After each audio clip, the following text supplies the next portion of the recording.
తులారాశి జాతకులకి గురువారం అమావాస్య రోజున రోహిణి నక్షత్రం రోజున గజకేసరి యోగం కలగాలంటే ఎలాంటి విధులను పాటించాలి, అష్టమంలో చతుర్గ్రహ కూటమి సంచారం చేసినప్పుడు ఎలాంటి దోషాలు ఉంటాయి, వాటిని ఎలా తొలగించుకోవాలో ఈ వీడియోలో సవివరంగా సంపూర్ణంగా తెలుసుకుందాం.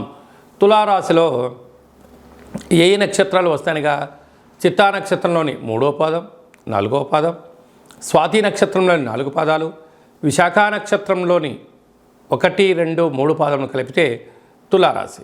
అలాగనే చాలామందికి పుట్టినటువంటి కాల సమయంలో డేటా ఆఫ్ బర్త్లు లేనటువంటి కారణం వలన పేరు యొక్క మొదటి అక్షరాన్ని అనుసరిస్తూ రాశిని తెలుసుకునే ప్రయత్నం చేద్దాం.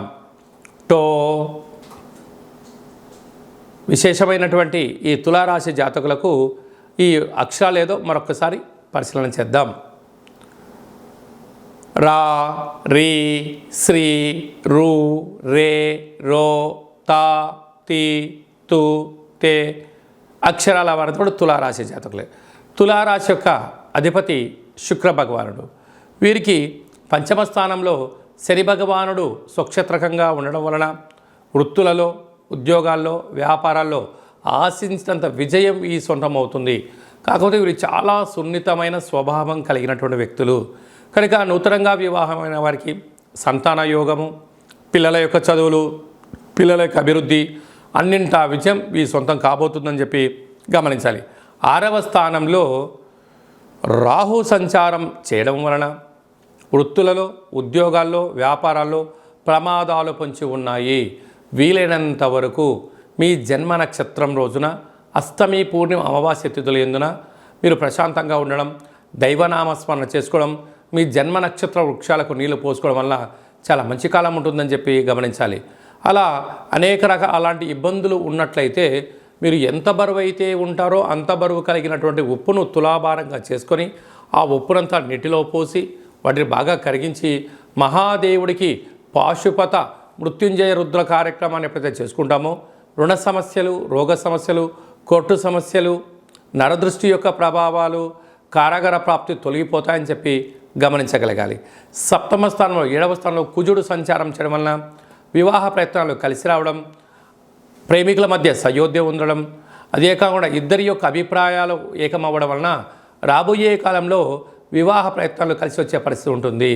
పోతే అష్టమంలో చతుర్గ్రహ కూటమి అంటే రవి బుధులు కలిస్తే బుధాదిత్య రాజయోగము, రవిచేత గురువు, రవిచేత శుక్రుడు హస్తగతమయ్యాడు. ఇలాంటి కాల సందర్భాలలో పై అధికారులతో సహా ఉద్యోగస్తులతో, కింది స్థాయి ఉద్యోగస్తులతో మౌనంగా ఉండండి, ప్రేమనిచ్చుకోండి, గౌరవాన్ని పుచ్చుకోగలిగితే మంచి కాలం. లేకపోతే యంత్రాలు, ఆయుధాలతో, నీటితో, నిప్పుతో ప్రమాదాలు పొంచి ఉన్నాయి. ప్రయాణాలు చేసేటప్పుడు ఎంతో జాగ్రత్తలు అవసరము. వీలైనంత వరకు డ్రైవర్లను పెట్టుకొని మీరు ప్రయాణం చేయడం ఉత్తమోత్తమము. కనుక సూర్యోదయంలో, మిట్ట మధ్యాహ్నంలో, సాయం సంధ్యాకాల సమయంలో ఆవేశానికి సరైన సమయం కాదు అని చెప్పి మీరు గమనించగలగాలి. వ్యయంలో కేతు సంచార స్థితి ఉండడం వల్ల రేపు ఏం జరగబోతుందో ఈరోజు ముందే అంచనా వేసే శక్తి మీకు ఉంటుంది. కనుక మీ మనసు మాట వినండి, అద్భుతమైన విజయం మీ సొంతం అవుతుంది. అలాగా చిత్తా నక్షత్రంలో పుట్టినటువంటి జాతకులు బార్డర్, నేవీ, ఎయిర్ ఫోర్స్, రక్షణ శాఖ, న్యాయశాఖలో పనిచేసే వారికి మంచి కాలము. అలాగే స్వాతి నక్షత్రంలో పుట్టిన జాతకులు నటులుగా, హాస్య నటులుగా, యూట్యూబ్, వాట్సాప్, ఫేస్బుక్, క్రియేటివిటీ రంగాల్లో మంచి క్రియేటివిటీ రంగాల్లో ఉంటుంది. విశాఖ నక్షత్ర జాతకులు ప్రభుత్వ ఉద్యోగస్తులుగా, స్వయం వ్యాపారాలుగా, మార్కెటింగ్ రంగంలో మంచి కాలం ఉంటుంది.